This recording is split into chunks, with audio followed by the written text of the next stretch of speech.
Easy bowling action ಅನ್ಸುತ್ತೆ. ಫ್ರೀಯಾಗಿ ನೀವು ಫಾಸ್ಟ್ ಬೌಲರ್ಸ್ ನೋಡ್ಬೋದು ಎಷ್ಟೊಂದು ನೀಟಾಗಿರುತ್ತೆ ಬೌಲಿಂಗ್ ಆಕ್ಷನ್ ಅಂತ.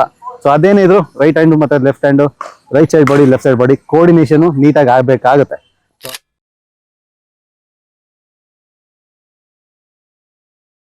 Welcome back. This national TV presents cricket secret 100 days 100 known cricket technique. So fast bowling last ಎಪಿಸೋಡಲ್ಲಿ ನೀವು ಕಲ್ತಿರೋದು ಅದು right side of the body loading. ಇನ್ನು ಫಸ್ಟ್ ಕ್ಲಾಸಲ್ಲಿ ಫಾಸ್ಟ್ ಬೌಲಿಂಗ್ ಅಂತ ಬಂದಾಗ ಕಲ್ತಿದ್ದು ನಾವು ಗ್ರಿಪ್ಪು. ಸೊ ನಿಮಗೆ ಆ ಎರಡೂ ವಿಡಿಯೋ ಸಿಕ್ಕಿಲ್ಲ ಅಂದರೆ ಅದು ನೀವು ನಿಮ್ಮ ಶೇರ್ ಲಿಸ್ಟಲ್ಲಿ ನೀವು ಆ್ಯಡ್ ಮಾಡ್ಕೊಂಡಿಲ್ಲ ಅಂತ. ಸೊ ಈ ವಿಡಿಯೋಗಳನ್ನ ನೀವು ನಿಮ್ಮ ಪ್ರೊಫೈಲ್ಗೆ ಶೇರ್ ಮಾಡ್ಕೊಳ್ಳಿ, ನಿಮಗೆ ವಾಪಸ್ ಕಲಿಯೋದಕ್ಕೆ ರೆಫರೆನ್ಸ್ ಪಾಯಿಂಟು ಸಿಗುತ್ತೆ. ಇಲ್ಲಾಂದರೆ ಎಷ್ಟೊಂದು ವೀಡಿಯೋಸ್ಗಳು ಬರ್ತಾ ಇರುತ್ತೆ. ಸೊ ನಿಮಗೆ ಕಲಿಬೇಕಾಗಿರೋಂಥ ವೀಡಿಯೋ ಇಲ್ಲಾಂದ್ರೆ ಅಲ್ಲಿ ಮಿಸ್ ಆಗೋ ಚಾನ್ಸಸ್ ಇರುತ್ತೆ. ಸೊ ಒಂದು ಪ್ರೊಫೈಲ್ ಶೇರ್ ಮಾಡ್ಕೊಳ್ಳಿ ಅಥವಾ ಸೇವ್ ಮಾಡ್ಕೊಳ್ಳಿ. ಸೊ ಆಪ್ಷನ್ ನಿಮಗೆ ಬಿಟ್ಟಿದ್ದು. ಸೊ ಫಸ್ಟ್ ಡೇ ನಾವು ಕಲ್ತಿದ್ದು ಗ್ರಿಪ್ಪು, ಸೆಕೆಂಡ್ ಟೈಮು ನಾವು ಕಲ್ತಿದ್ದು ನಮ್ಮ right side of the body fast bowling ಅಂತ ಬಂದಾಗ. ಸೊ ನಮಗೆ ಫಸ್ಟ್ ಹೇಳಿರುತ್ತೆ right side of the body left side of the body ಅಂತ ಇದೆ. ಸೊ ನಾವು ಕರೆಕ್ಟಾಗಿ ಕೋಆರ್ಡಿನೇಟ್ ಮಾಡಿದಾಗ ಈಸಿ ಬೌಲಿಂಗ್ ಆಕ್ಷನ್ ಅನ್ಸುತ್ತೆ. ಫ್ರೀಯಾಗಿ ನೀವು ಫಾಸ್ಟ್ ಬೌಲರ್ಸ್ ನೋಡ್ಬೋದು ಎಷ್ಟೊಂದು ನೀಟಾಗಿರುತ್ತೆ ಬೌಲಿಂಗ್ ಆಕ್ಷನ್ ಅಂತ. ಸೊ ಅದೇನೇ ಇದ್ರು ರೈಟ್ ಹ್ಯಾಂಡ್ ಮತ್ತೆ left hand, right side body left side body coordination ನೀಟಾಗಿ ಆಗಬೇಕಾಗುತ್ತೆ. ಸೊ ಅದಕ್ಕೋಸ್ಕರ ನೀಟಾಗಿರುತ್ತೆ. ಅದರಿಂದ ಇಂಜುರೀಸ್ ಕೂಡ ಕಮ್ಮಿ ಆಗುತ್ತೆ. ಫಾಸ್ಟ್ ಬೌಲಿಂಗ್ ಅಂದರೆ ಎಷ್ಟು ಇಂಜುರೀಸ್ಗಳು, ಮಲ್ಟಿಪಲ್ ಇಂಜುರೀಸ್ ಆಗ್ತಾ ಇರುತ್ತೆ ಆ್ಯಕ್ಷನ್ ಸರಿ ಇಲ್ಲ ಅಂದರೆ. ಸೊ ಆ್ಯಕ್ಷನ್ನ ಡೆವಲಪ್ ಮಾಡ್ಕೊಳ್ಳೋದು ಎಷ್ಟು ಚಿಕ್ಕ ವಯಸ್ಸಲ್ಲಿ ಆಗುತ್ತೆ ಅಷ್ಟು ಚಿಕ್ಕ ವಯಸ್ಸಲ್ಲಿ ಕರೆಕ್ಟ್ ಆ್ಯಕ್ಷನ್ನ ಡೆವಲಪ್ ಮಾಡಿಕೊಂಡ್ರೆ ಈಸಿ ಆಗುತ್ತೆ. ಸೊ ಚಾನ್ಸ್ ಇದೆ ನಿಮಗೆ ಕಲಿಯೋದಕ್ಕೆ, ತಿಳ್ಕೊಳ್ಳೋದಕ್ಕೆ. ಇಷ್ಟು ದಿನ ಏನಿತ್ತು ಗೊತ್ತಿಲ್ಲ, ಬಟ್ ಇವಾಗಿರೋ ಚಾನ್ಸಸ್ನ, ಇವಾಗಿರೋ ಬರ್ತಾ ಇರೋಂಥ ಇನ್ಫಾರ್ಮೇಷನ್ನ ಕರೆಕ್ಟಾಗಿ ಯೂಸ್ ಮಾಡ್ಕೋತೀರಾ ಅಂತ ನಾನು ನಂಬ್ತೀನಿ. So let's go. So first day grip ಇಟ್ಕೊಂಡ್ವಿ, ಸೆಕೆಂಡ್ ಡೇ ಲೋಡಿಂಗ್ ನಾವು ತೊಗೊಂಡ್ವಿ. ಸೊ ಸ್ಟೈಲ್ ಆಫ್ ದ ಬೌಲರ್ಸ್ದು ಕೂಡ ಹೇಳಿದೆ ನಿಮಗೆ. ಸೊ ಅಲೈನ್ಮೆಂಟ್ ಎಲ್ಲ ಹೇಗೆ ವರ್ಕ್ ಆಗುತ್ತೆ ಅಂತ. ಮತ್ತೆ ಅದನ್ನು ಹೇಳೋದಕ್ಕಿಂತ ನೀವು ಅದು ವೀಡಿಯೋ ಹೋಗಿ ನೋಡಿದ್ರೆ ನಿಮ್ಗೆ ಬೆಟರಾಗಿ ಅರ್ಥ ಆಗುತ್ತೆ.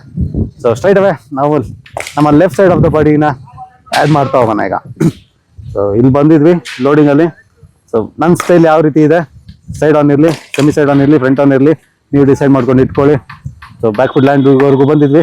ಇಲ್ಲಿ ನಮ್ಮ ಲೆಫ್ಟ್ ಬಾಡಿನ ತರಬೇಕಾಗುತ್ತೆ. ಯಾಕೆ ಇಂಪಾರ್ಟೆಂಟ್ ಆಗುತ್ತೆ ಅಂತ ಆಗಲೇ ಹೇಳ್ತಾ ಇದ್ದೆ. Right side body left side coordination ನೋಡಿ ಹೇಗಾಗುತ್ತೆ ಅಂತ. ಸೊ ನನ್ನ ಸೆಮಿ ಸೈಡ್ ಆನ್ ಇದ್ರೆ ನನ್ನ non bowling arm in front of the face, ಅದು ಸೈಡ್ ಆಫ್ ದ ಫೇಸ್ ಇರುತ್ತೆ. ಮತ್ತೆ ಅಲೈನ್ಮೆಂಟ್ ಕೂಡ, ನೀ ಅಲೈನ್ಮೆಂಟ್ ಕೂಡ ನನಗೆ ಒಂದೇ ಲೈನಲ್ಲಿ ಇರಬೇಕಾಗತ್ತೆ. ನೀವು ನೋಡ್ಬೋದು ಕೈ ಇಲ್ಲಿ ಕಾಲಿಲ್ಲಲ್ಲ, ಇದು ಮಿಕ್ಸ್ಡ್ ಆ್ಯಕ್ಷನ್. ಹಿಂಗೆ ಹೋದೈಟ್ಗೆ ಕೈ ಅಥವಾ ಹಿಂಗೋದೈಟ್ಗೆ ನನಗೆ ಬ್ಯಾಕಲ್ಲಿ ಟ್ವಿಸ್ಟು ಫೀಲ್ ಆಗುತ್ತೆ. ಸೊ ಅದು one of the main reasons back ಪೇನ್ಗೆ ಫಾಸ್ಟ್ ಬೌಲರ್ಸಲ್ಲಿ. ಅದು ಮಿಕ್ಸ್ಡ್ ಆ್ಯಕ್ಷನು ಇಲ್ಲೇ ನೀವು ಸರಿ ಮಾಡ್ಕೋಬೇಕಾಗಿರೋದು. ಫಸ್ಟು ಫ್ರಂಟ್ ಒನ್ನೇ ನೋಡೋದಾದರೆ ಫ್ರಂಟ್ ಫುಡ್ಡು ಟೋ ಪಾಯಿಂಟಿಂಗ್ ಸ್ಟ್ರೈಟೇ ಇರುತ್ತೆ. ಇಲ್ಲಿ ನನ್ನ ನಾನ್ ಬೌಲಿಂಗ್ ಆರ್ಮು ಮತ್ತು ಫ್ರಂಟ್ ಫುಡ್ಡು ನನಗೆ ಒಂದೇ ಲೈನಲ್ಲಿ ಇಲ್ಲಿ ಇರುತ್ತೆ.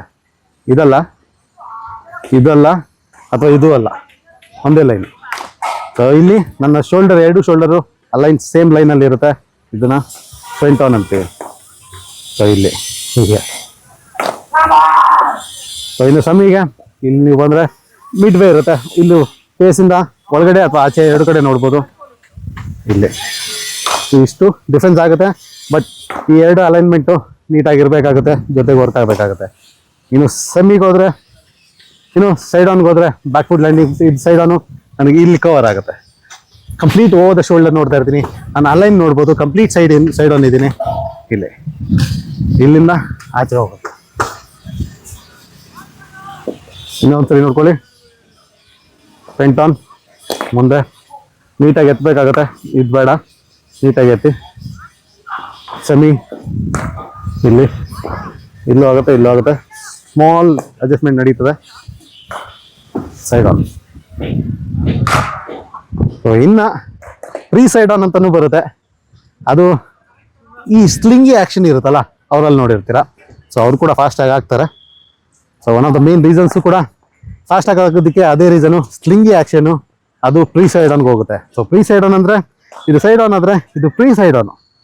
ಕಂಪ್ಲೀಟ್ ಇಲ್ಲಿಗೆ ಹೋಗಿ ಈಗ ಆಗ್ತಾರೆ ಬೌಲಿಂಗ್. ಸೊ ಮಲ್ಲಿಂಗ ಅಂತ ಅನಿಸುತ್ತೆ ನಿಮಗೆ. ಮಲ್ಲಿಂಗ ಒಬ್ಬರೇ ಅಲ್ಲ, ಇನ್ನು ಬೇಜಾನ್ ಎಸ್ಪೆಷಲಿ ವೆಸ್ಟ್ ಇಂಡೀಸ್ ಬೌಲರ್ಸ್ಗಳೆಲ್ಲ ಸ್ವಲ್ಪ ಜಾಸ್ತಿ ಇದ್ದಾರೆ ಸ್ಲಿಂಗಿ ಆ್ಯಕ್ಷನ್ ಇರೋರು. ಇಲ್ಲಿ ಯಾರು 140+ ಆಗ್ತಾ ಇರ್ತಾರೆ ಅವ್ರದ್ದು ಪ್ರೀ ಸೈಡ್ ಆನ್ ಆಲ್ಮೋಸ್ಟ್ ಇರುತ್ತೆ, ಎಸ್ಪೆಷಲಿ ಸ್ಲಿಂಗಿ ಆ್ಯಕ್ಷನ್ ಇರೋರಿಗೆ. So one of the main ರೀಸನೇ ಅದು. ಸೊ ಇಲ್ಲಿಂದ ನಮಗೆ ಪೇಸ್ ಬರುತ್ತೆ, ಇಲ್ಲಲ್ಲ. ಈಗಲೇ ಕರೆಕ್ಟಾಗಿ ಮಾಡ್ಕೊಳ್ಳೋದಾದ್ರೆ ನೀವು ಬೌಲಿಂಗ್ ಹಂಪ್ ಬಂದಾಗ ಹೇಳ್ತೀನಿ. ಬಟ್ ಇಲ್ಲಿ ಕಿವಿ ಟಚ್ ಮಾಡ್ಕೋಬೇಕು, ಬಾಲ್ ಹಾಕ್ಬೇಕಾದ್ರೆ ಟ್ರೈ ಮಾಡಬೇಕು. ದಯವಿಟ್ಟು ಮಾಡಬೇಡಿ, ಓಲ್ಡ್ ಸ್ಟೈಲ್ ಆಫ್ ಕೋಚಿಂಗ್ ಅದು, ಯಾವುದೇ ಇದ್ದಿಲ್ಲ ಅಲ್ಲಿ. ಸೊ ಇಲ್ಲಿ ಕಿವಿ ಹತ್ರ ಹೋದಷ್ಟು ನಂಗೆ ಚೆಕಿಂಗ್ ಪ್ರಾಬ್ಲಮ್ ಜಾಸ್ತಿ ಆಗುತ್ತೆ. ಸೊ ಯಾರೋ ಚೆಕಿಂಗ್ ಮಾಡ್ತಾ ಇದ್ದೀರಾ, ನೀವು ಖಂಡಿತ ಈ ಡ್ರಿಲ್ಸ್ ಮಾಡಿರ್ತೀರಾ. ಈ ಕಿವಿ ಟಚ್ ಆಗೋ ಥರ ಮಾಡಬೇಡಿ. ಇಲ್ಲಿ ನಮಗೆ ಶೋಲ್ಡರ್ ಅಲೈನ್ಮೆಂಟಲ್ಲಿ ಇಲ್ಲಿ ಸ್ಟ್ರೈಟ್ ಸಿಗುತ್ತೆ, ಇದು ಎಕ್ಸ್ಟ್ರಾ ಒಳಗಡೆ ಹೋದಂಗೆ. ಇಲ್ಲಿ ತೊಗೊಂಡೋಗೋಕ್ಕೆ ಎಫರ್ಟ್ ಬೇಕಾಗುತ್ತೆ. ಇದು ನನ್ನ ನ್ಯಾಚುರಲ್ ಮೂಮೆಂಟ್. ಸೊ ಪ್ರಾಕ್ಟೀಸ್ ಮಾಡೋದು ಗ್ರಿಪ್ ಯೂಶಲಿ ಪ್ರಾಕ್ಟೀಸ್ ಮಾಡಿರ್ತೀರಾ. ಫಸ್ಟು ಇದು 50 ಟೈಮ್ಸು. ಮುಂಚೆ ಏನಾದ್ರು ಪ್ರಾಕ್ಟೀಸ್ ಮಾಡಿದರೆ ನೀವು ಲಾಸ್ಟ್ ವೀಡಿಯೋದಿಂದ. ಸೊ ಪ್ರಾಕ್ಟೀಸ್ ಮಾಡಿಲ್ಲ ಅಂದರೆ ಮತ್ತೆ ಹೋಗಿ ಅಲ್ಲಿ ಕಲ್ತ್ಕೊಂಡು ಪ್ರಾಕ್ಟೀಸ್ ಮಾಡಿ, ತೊಂದರೆ ಇಲ್ಲ. ಇಲ್ಲಿ 1 2 ಹೋಲ್ಡ್, ಸರಿ ಹೋಲ್ಡ್ ಮಾಡಿ ಆ ಥರ ಕಾಲು ಮುಂದೆ ಬಿಡಿ, ತೊಂದರೆ ಇಲ್ಲ. ಹೋಲ್ಡ್ ಎಷ್ಟಾಗುತ್ತೆ ಅಷ್ಟು ಹೋಲ್ಡ್ ಮಾಡಬೇಕಾಗತ್ತೆ.